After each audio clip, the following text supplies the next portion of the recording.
दुनिया के सबसे बड़े लोकतांत्रिक देश का सबसे बड़ा त्योहार, 28 राज्य, 8 केंद्र शासित राज्य, 100 से ज्यादा पॉलिटिकल पार्टी, हजारों उम्मीदवार, 94.50 करोड़ वोटर्स, 543 लोकसभा सीटें, टूटती और बनती उम्मीदें, यानी कि 2024 के लोकसभा चुनाव।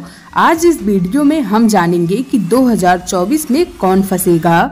हर 5 साल बाद हमारा संविधान हमें ये हक देता है कि हम अपनी मनचाही सरकार चुन सकें, अपने क्षेत्र के पसंदीदा रिप्रेजेंटेटिव को मेंबर ऑफ पार्लियामेंट यानी एमपी बनाकर लोकसभा में भेज पाएं, ताकि हमारे द्वारा चुनी हुई सरकार हमारे देश का विकास करे और हमारे द्वारा चुने गए एमपी हमारे लोकल एरिया का विकास करें।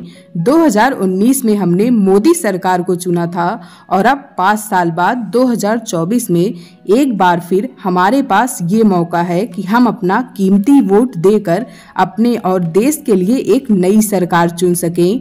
चुनाव के समय पूरी दुनिया की नजरें भारत पर रहती हैं, क्योंकि इतने बड़े देश में इतनी बड़ी पॉपुलेशन के बीच चुनाव करवाना ये दुनिया के किसी और देश में नहीं होता।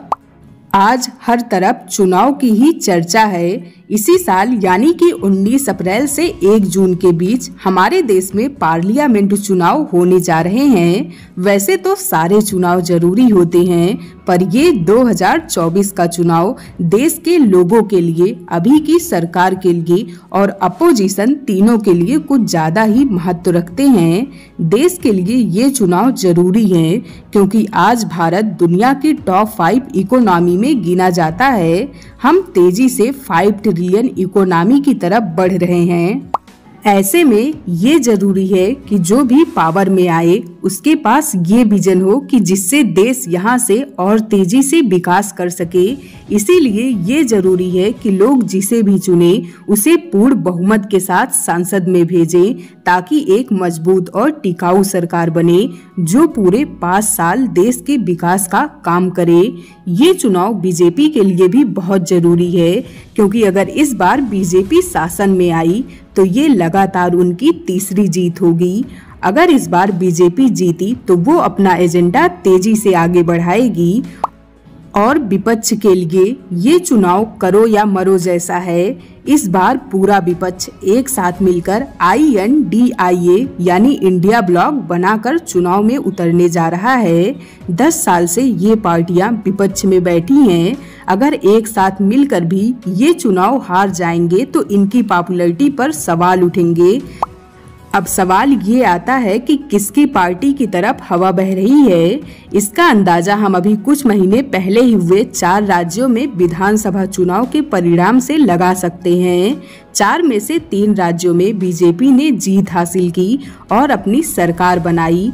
मध्य प्रदेश में बीजेपी ने अपनी सरकार रिपीट की, राजस्थान में बीजेपी ने सत्ता छीनी, छत्तीसगढ़ में भी कांग्रेस शासन में थी पर बीजेपी ने वहां भी जीत हासिल की। कांग्रेस सिर्फ तेलंगाना में ही अपनी सरकार बना पाई। इससे हम ये अंदाजा लगा सकते हैं कि लोगों का सपोर्ट किस पार्टी की तरफ है।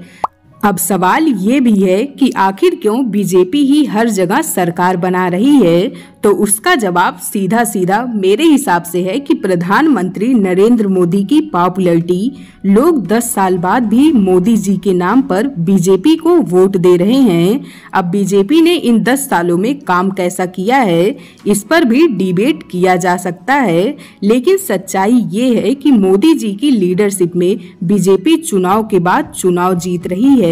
हर ओपिनियन पोल में उनकी ही सरकार बनती दिखाई दे रही है। अब यहाँ सवाल ये आता है कि क्या 2024 का चुनाव एक तरफा होगा, तो मेरे हिसाब से इसका जवाब है नहीं।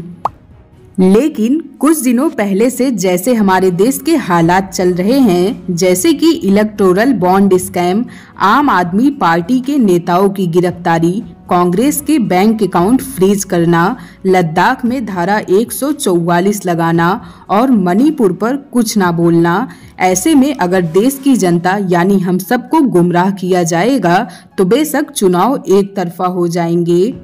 फिर भी इस बार टक्कर तो होगी। इस लड़ाई को फ्रंट से लीड करेगी सबसे बड़ी विपक्षी पार्टी कांग्रेस, जिसने अभी तेलंगाना में सफलता हासिल की है। इससे पहले कांग्रेस ने हिमाचल प्रदेश में भी अपनी सरकार बनाई थी। कांग्रेस अपनी नई पार्टी प्रेसिडेंट मल्लिका अर्जुन खड़गे और एक नई टीम के साथ चुनाव में उतरेगी। और जैसे कि हम सब जानते हैं कि कांग्रेस पार्टी की गांधी परिवार के बिना कल्पना नहीं की जा सकती, तो राहुल गांधी भी एक नए रूप और नए तेवर के साथ जनता के बीच जा रहे हैं। उनकी भारत जोड़ो यात्रा की पूरे देश में चर्चा हुई और इस यात्रा ने राहुल गांधी की पॉपुलैरिटी भी बढ़ाई है। इसी के साथ सिर्फ कांग्रेस ही नहीं बल्कि इस बार पूरा विपक्ष एक साथ आ चुका है और सब ने मिलकर INDIA यानी इंडिया अलायंस बनाया है। इससे विपक्ष का वोट विभाजित नहीं होगा। ऐसे बहुत से राज्य हैं जहां कांग्रेस कमजोर है और उन राज्यों में कोई और रीजनल पार्टी कांग्रेस से ज्यादा मजबूती से शासन कर रही है। जैसे कि पश्चिम बंगाल में तृणमूल कांग्रेस बीजेपी को कड़ी टक्कर दे सकती है। उत्तर प्रदेश में समाजवादी पार्टी बीजेपी के बाद दूसरे नंबर की सबसे बड़ी पार्टी है। बिहार में राष्ट्रीय जनता दल और जनता दल यूनाइटेड कांग्रेस से बेहतर हाल में है बीजेपी को हराने में। महाराष्ट्र में शिवसेना और राष्ट्रवादी कांग्रेस, गुजरात, दिल्ली और पंजाब में आम आदमी पार्टी, कश्मीर में नेशनल कॉन्फ्रेंस, ये सभी पार्टियां एक साथ अलायंस बनाकर 2024 के चुनाव में बीजेपी को टक्कर देंगी। ओपिनियन: नरेंद्र मोदी, जो आज देश के ही नहीं बल्कि दुनिया के भी सबसे पॉपुलर नेता माने जाते हैं, वो बीजेपी को लीड कर रहे हैं और जो उनकी लोकप्रियता है उससे ये माना जा रहा है कि एक बार फिर नरेंद्र मोदी ही PM बनने जा रहे हैं। इसकी पहली वजह ये हो सकती है कि ये एक शानदार स्पीकर हैं। ये किसी भी टॉपिक पर घंटों बिना रुके बोल सकते हैं। दूसरी वजह हो सकती है कि इनके काम का ट्रैक रिकॉर्ड। जब मोदी जी गुजरात के CM थे तब गुजरात में तेजी से विकास हुआ और आज गुजरात देश के कुछ सबसे डेवलप राज्यों में गिना जाता है। 2014 में PM बनने के बाद इन्होंने कई ऐसे काम किए जिसे कई सरकारें नहीं कर पाई, जैसे कि आर्टिकल 370, ट्रिपल तलाक, पाकिस्तान पर सर्जिकल स्ट्राइक करना, महिला आरक्षण बिल पास करवाना, नई संसद की बिल्डिंग बनाना। इन सब से मोदी जी और पॉपुलर हुए हैं। मोदी जी की एक और खासियत है कि ये अलग और चौंकाने वाले फैसले लेते हैं जिनके बारे में कोई सोच भी नहीं सकता, जैसे कि नोटबंदी, एक आदिवासी महिला को राष्ट्रपति बना देना। अभी जिन राज्यों में बीजेपी की सरकार बनी है, राजस्थान, मध्य प्रदेश और छत्तीसगढ़, इन राज्यों में मोदी जी ने नए चेहरों को CM यानी मुख्यमंत्री बना दिया। नए लोगों को मौका देना, उन्हें आगे लाना मोदी जी को खास बनाता है। मोदी जी की एक और ताकत है सोशल मीडिया और विदेश में इनकी लोकप्रियता। ट्विटर पर मोदी जी के 90 मिलियन से ज्यादा फॉलोवर हैं और जब भी ये दूसरे देश में जाते हैं तो इन्हें देखने और सुनने लोग भारी संख्या में आते हैं। लेकिन किसी भी लोकतांत्रिक देश के लिए चुनाव उसकी रीढ़ की हड्डी होते हैं। चुनाव हमें मौका देते हैं उन लोगों और उस सरकार को उखाड़ फेंकने का जिसने 5 सालों में विकास के कोई काम नहीं किए, कोई वादे पूरे नहीं किए। चुनाव हमें मौका देता है ये तय करने का कि आने वाले 5 सालों में हमारा देश या राज्य किस तरह आगे बढ़ेगा। इसलिए चुनाव हर देश के नागरिक के लिए जरूरी है। फिलहाल मोदी जी देश के सबसे बड़े और सबसे पॉपुलर नेता माने जाते हैं, लेकिन इसका मतलब ये बिल्कुल भी नहीं है कि बीजेपी आसानी से 2024 का चुनाव जीत जाएगी, क्योंकि हमारे देश का ये इतिहास रहा है कि कई बार जब भी ऐसा लगा कि ये पार्टी आसानी से चुनाव जीत जाएगी तो हुआ उसका उल्टा ही। जैसे कि 2004 के लोकसभा चुनाव में सबको ऐसा लग रहा था कि अटल बिहारी वाजपेयी जी की लीडरशिप में फिर से बीजेपी सत्ता में आएगी, लेकिन जब नतीजे आए तो सब हैरान रह गए, क्योंकि बीजेपी की चुनाव में हार हुई और कांग्रेस की लीडरशिप में UPA की सरकार बनी थी। तो कभी भी हम ये पूरे विश्वास के साथ नहीं कह सकते कि देश के वोटर्स क्या सोच रहे हैं। एक रिसर्च के अनुसार भारत के ज़्यादातर मतदाता साइलेंट वोटर होते हैं, जो कभी खुलकर नहीं बताते कि वो किसे वोट देंगे।